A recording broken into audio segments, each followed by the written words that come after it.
Wrath, known as King Bradley, he is the main antagonist of the series before the discovery of the Father. Bradley is a very important character as the nation he rules, Amestris, was created with the purpose of realizing the Father's plan to become the supreme being, and he himself was in turn created by the Father with the specific purpose of becoming the Führer of the country.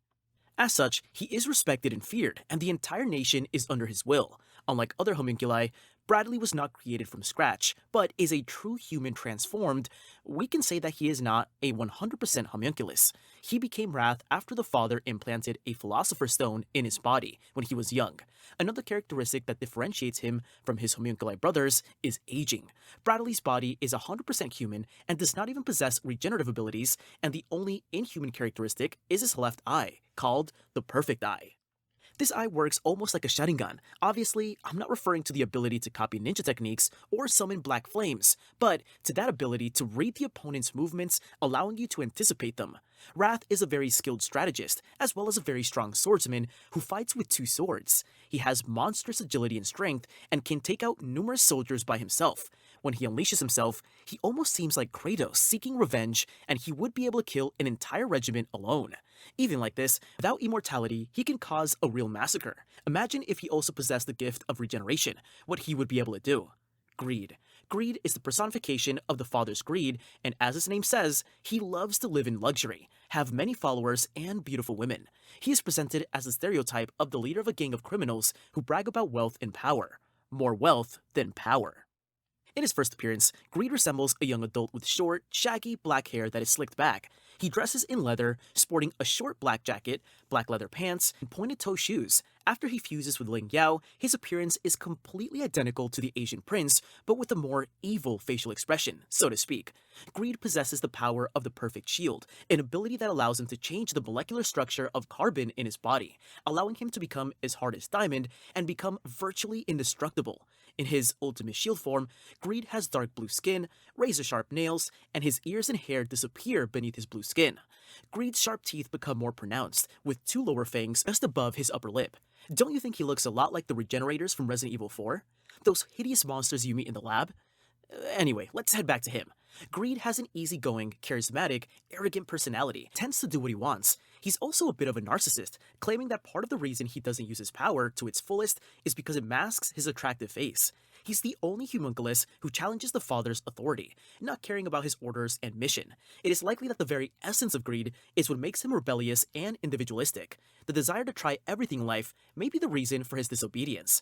After being captured by Wrath, he is killed and recreated by the Father, becoming an obedient servant, but somehow regains his memory of his previous life and joins with Ling Yao. Greed also reveals a soft side, showing that he cares a lot about friendship and his companions. I've always found this aspect of the character a bit forced, and does not embody the sin of pure greed well. It is likely due to the influence of Ling's personality, who despite being very greedy, is endowed with human feelings. Personally, I would have preferred him more in the role of pure antihero, and that he was neither of one faction nor the other. He remains a very interesting character, truly charismatic, and with a decidedly cool power. Pride. Pride is the first homunculus created by the Father. He is introduced to us in the guise of Selim Bradley, the son of the Führer of Amestris. He embodies the cruelest, most prejudiced, and basic aspect of evil. He is the pinnacle of homunculus-centered beliefs and contempt for humans. He has a personality very similar to that of the Father. He feels superior to humans, seeing them only as insects, and he boasts a lot about himself. However, while the Father treats humans with an apathetic and disinterested attitude, Pride considers them a slave to play with. He is very proud about being the first homunculus created by the Father. He is damn arrogant. He makes fun of humans and even snubs his brothers. For him, there's only the will of the Father, and he is willing to let his brothers die in order to achieve his goal. It is no wonder that even Envy considers him a bastard, since he does not hesitate to eat his own brother to gain more power.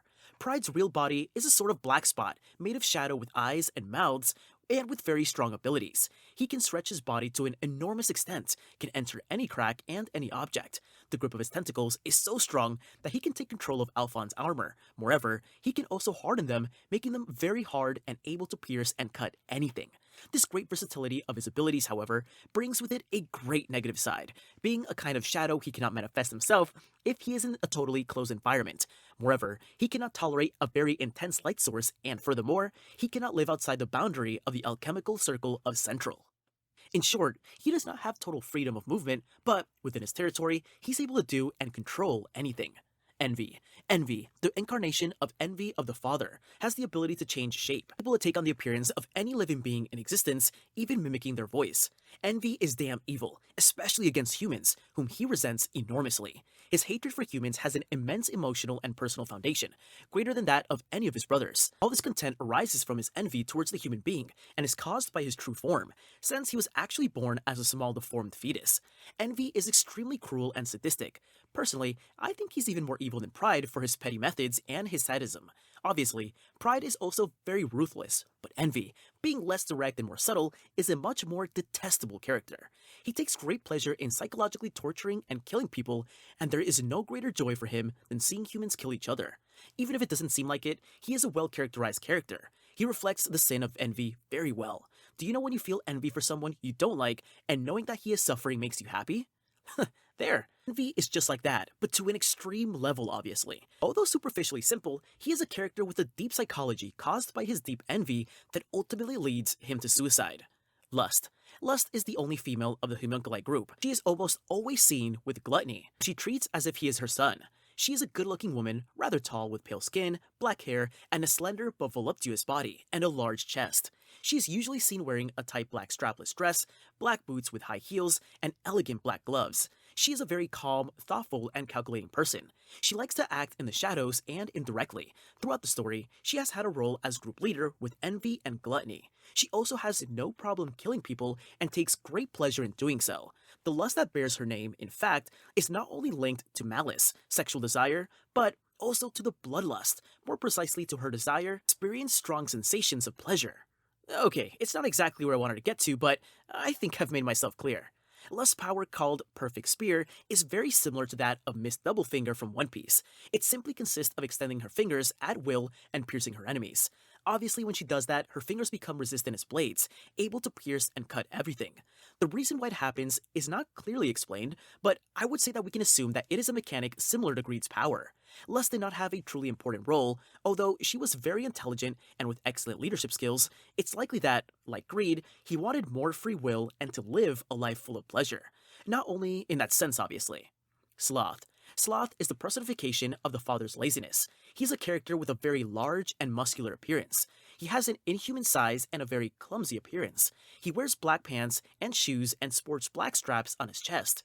He has long, stringy black hair that falls down his head, sharp teeth, and chains around his wrists. He fully embodies the appearance of laziness, having only the desire to do nothing and sleep.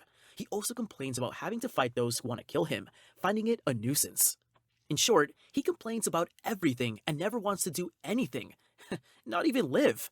Upon his death, it is even said that living is a great nuisance. Regardless, Sloth still follows the orders of others and manages to be very useful to the father's cause, while openly complaining about the work he has to do. Slow and naive, he does not like to think too much and does not show any emotion other than discontent at having to work. He is a completely passive being who finds joy in nothing except sleeping and doing nothing. Even having this character flaw, perhaps more mental flaw, Sloth is a formidable monster. It is clear at once that he is very strong and difficult to defeat, and even if he does not have particular powers like the other homunculi, but only a great speed of momentum, he still remains a very, very dangerous opponent. Gluttony. Gluttony is the funny character of the homunculi group. He almost looks like a mascot. He has the appearance of a chubby child. He's very naive. As his name says, he loves to eat and can have fits of frenzy if he remains fasting for a long time. He doesn't feel contempt for humans. I think he doesn't even know what the difference is between them and humans. But they still are his favorite food, especially girls, saying that they are soft and tasty. It starts to sound a bit too controversial, so let's move on. Gluttony is basically a big child who is not able to act alone, and therefore must be looked after.